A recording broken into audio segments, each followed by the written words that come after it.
Chapter 2. The Council with the Munchkins. She was awakened by a shock, so sudden and severe that if Dorothy had not been lying on the soft bed she might have been hurt. As it was, the jar made her catch her breath and wonder what had happened, and Toto put his cold little nose into her face and whined dismally.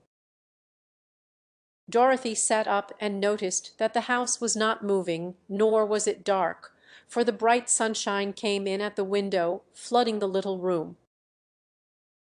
She sprang from her bed, and with Toto at her heels ran and opened the door.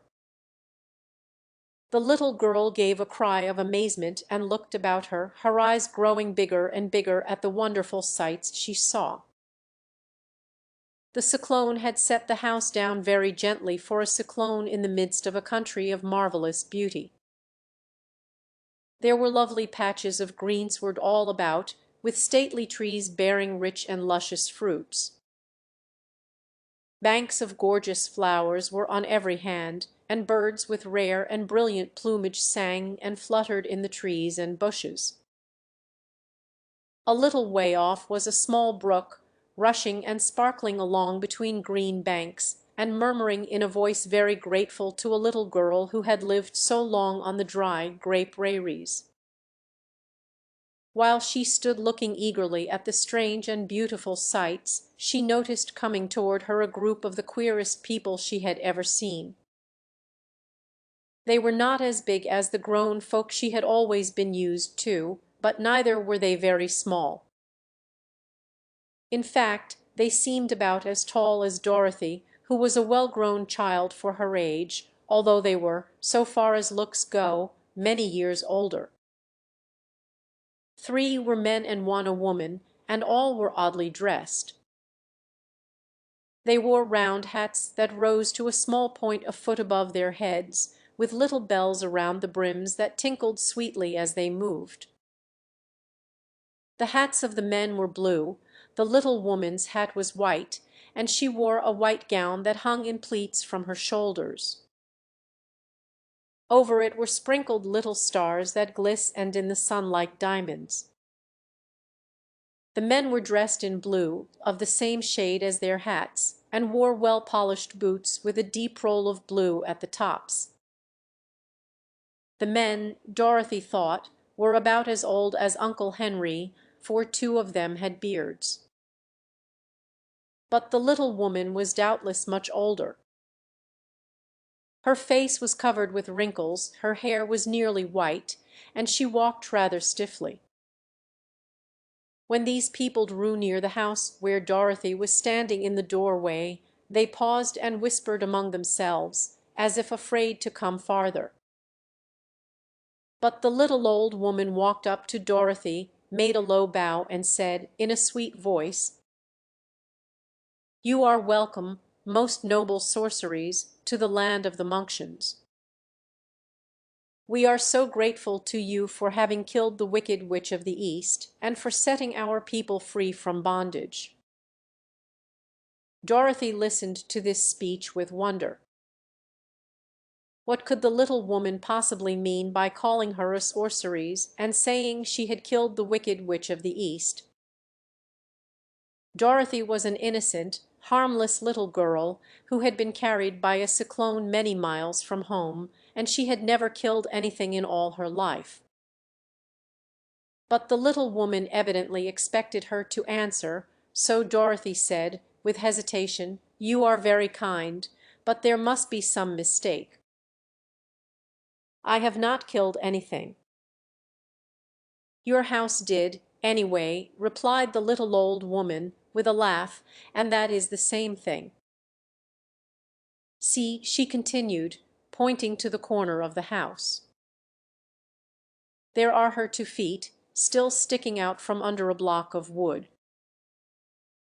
Dorothy looked, and gave a little cry of fright. There, indeed, just under the corner of the great beam the house rested on, 2 feet were sticking out, shod in silver shoes with pointed toes. "Oh dear! Oh dear!" cried Dorothy, clasping her hands together in dismay. The house must have fallen on her. Whatever shall we do? There is nothing to be done, said the little woman calmly. But who was she? Asked Dorothy. She was the Wicked Witch of the East, as I said, answered the little woman. She has held all the Munchkins in bondage for many years, making them slave for her night and day. Now they are all set free, and are grateful to you for the favor. Who are the Munchkins? Inquired Dorothy. They are the people who live in this land of the East where the Wicked Witch ruled. Are you a Munchkin? Asked Dorothy. No, but I am their friend, although I live in the land of the North.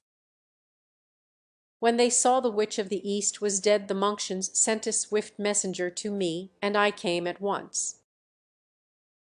I am the Witch of the North. Oh, gracious! Cried Dorothy. Are you a real witch?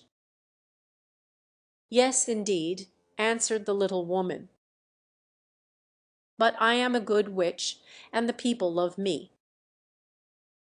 I am not as powerful as the Wicked Witch was who ruled here, or I should have set the people free myself. But I thought all witches were wicked, said the girl, who was half frightened at facing a real witch. Oh, no, that is a great mistake. There were only 4 witches in all the land of Oz, and 2 of them, those who live in the North and the South, are good witches. I know this is true, for I am one of them myself, and cannot be mistaken. Those who dwelt in the East and the West were, indeed, wicked witches, but now that you have killed one of them, there is but one wicked witch in all the land of Oz, the one who lives in the West. But, said Dorothy, after a moment's thought, and Tem has told me that the witches were all dead years and years ago. Who is in Tem? Inquired the little old woman. She is my aunt who lives in Kansas, where I came from. The Witch of the North seemed to think for a time, with her head bowed and her eyes upon the ground. Then she looked up and said, I do not know where Kansas is, for I have never heard that country mentioned before. But tell me, is it a civilized country? Oh, yes, replied Dorothy. Then that accounts for it. In the civilized countries I believe there are no witches left, nor wizards, nor sorceresses, nor magicians. But, you see, the land of Oz has never been civilized, for we are cut off from all the rest of the world. Therefore we still have witches and wizards amongst us. Who are the wizards? Asked Dorothy. Oz himself is the great wizard, answered the witch, sinking her voice to a whisper. He is more powerful than all the rest of us together. He lives in the City of Emeralds. Dorothy was going to ask another question, but just then the Munchkins, who had been standing silently by, gave a loud shout and pointed to the corner of the house where the Wicked Witch had been lying. What is it? Asked the little old woman, and looked, and began to laugh. The feet of the dead witch had disappeared entirely, and nothing was left but the silver shoes. She was so old, explained the Witch of the North, that she dried up quickly in the sun. That is the end of her. But the silver shoes are yours, and you shall have them to wear. She reached down and picked up the shoes, and after shaking the dust out of them handed them to Dorothy. The Witch of the East was proud of those silver shoes, said one of the Munchkins, and there is some charm connected with them, but what it is we never knew. Dorothy carried the shoes into the house and placed them on the table. Then she came out again to the Munchkins and said, I am anxious to get back to my aunt and uncle, for I am sure they will worry about me.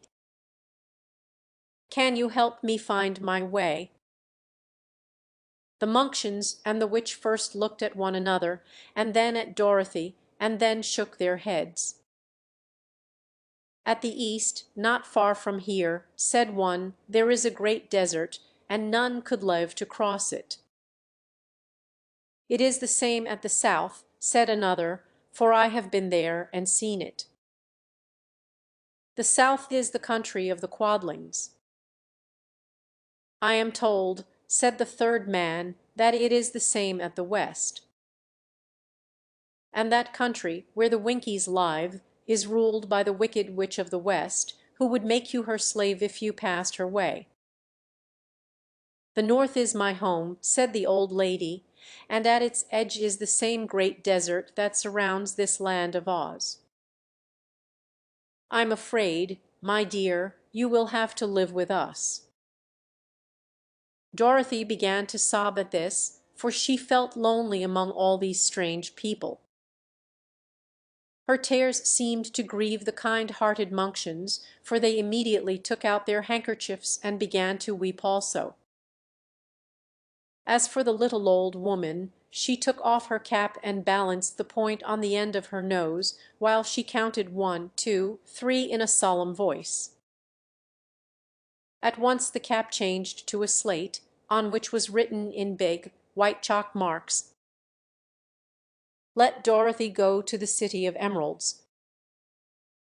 The little old woman took the slate from her nose, and having read the words on it, asked, "Is your name Dorothy, my dear?" "Yes," answered the child, looking up and drying her tears. "Then you must go to the City of Emeralds. Perhaps Oz will help you." "Where is this city?" asked Dorothy. "It is exactly in the center of the country, and is ruled by Oz, the great wizard I told you of." "Is he a good man?" inquired the girl anxiously. "He is a good wizard." "Whether he is a man or not I cannot tell, for I have never seen him." "How can I get there?" asked Dorothy. "You must walk." "It is a long journey, through a country that is sometimes pleasant and sometimes dark and terrible. However, I will use all the magic arts I know of to keep you from harm."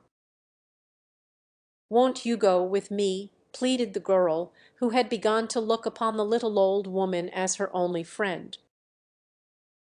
"No, I cannot do that," she replied, "but I will give you my kiss, and no one will dare injure a person who has been kissed by the Witch of the North." She came close to Dorothy and kissed her gently on the forehead. Where her lips touched the girl they left a round, shining mark, as Dorothy found out soon after. "The road to the City of Emeralds is paved with yellow brick," said the witch, "so you cannot miss it. When you get to Oz, do not be afraid of him, but tell your story and ask him to help you. Goodbye, my dear." The three Munchkins bowed low to her and wished her a pleasant journey, after which they walked away through the trees. The witch gave Dorothy a friendly little nod, whirled around on her left heel 3 times, and straightway disappeared, much to the surprise of little Toto, who barked after her loudly enough when she had gone, because he had been afraid even to growl while she stood by.